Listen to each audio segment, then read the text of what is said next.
The best way to start a conversation is to find something that you have in common. Yeah. Is to seek common ground rather than provoking people, which unfortunately is not how people are communicating these days. That's what we're trying to do. We're trying to find a connection. We're trying to find relationship. Very turbulent time of disconnections and hostility, which is why it's more important than ever. Step number one is to ask people why. Step number two is to actually listen to their answer. I cannot have an argument with you if I really want to understand you. And I try to teach my students that every day they want to have, even if it's small, they want to have a meaningful, measurable impact on the people around them. There's a goodness and a decency and a civility that exists here that does not exist in American politics. The truth is, American politicians have something to learn from the church. Do it the other way.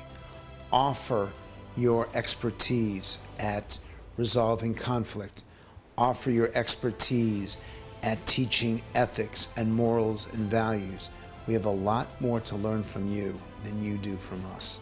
There's a lot about the church that isn't relevant to a young person in their life, and it should be, but they don't see it.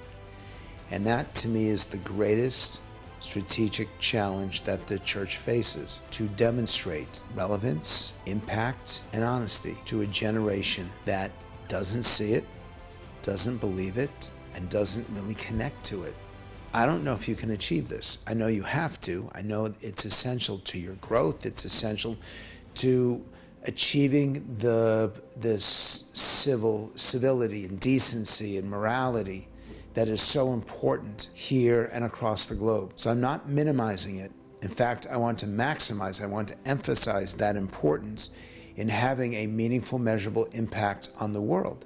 The best strategy is to respond, but not directly to what the criticisms are, but to show that the church has actually been extremely active in human rights, extremely active in equity, extremely active in health and healthcare and the general well-being of the global populations. The church has an amazing record and nothing to apologize for, but it means that you have to be careful to communicate all that you've done and not allow critics to try to saddle you with things that you have nothing to do with. I think it's hard to disagree that we need more civility in society, that we need more mutual respect in society, that we need people to act with more fairness and decency in society. And that's not going to come from the government. It can't. It's got to come from the people themselves, which is why it's got to come from the church. That's the strength of the church. Your communication isn't frivolous. It's important to living a good, decent, respectable life. I'm not of your faith, but I know how much I have to learn from it. And I try to do so as often as possible. I'm teaching all across the globe in this month. This is the one I care about the most because this is the one that I have the most to learn. This is one of the most important things that I will do because the people here will have an impact for decades globally, and it's an impact that will never stop. So there's a seriousness here that you don't get at a typical educational institution. You can't solve everything. You can't prevent every conflict. It's who we are, unfortunately, which is why what you teach and how you change the students who come here, these aren't your typical students. This isn't your typical mission.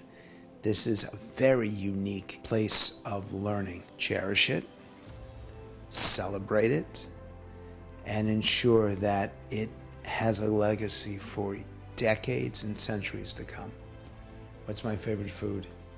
What's your favorite food? Spaghetti bolognese. Spaghetti bolognese. I'm hoping I get some now.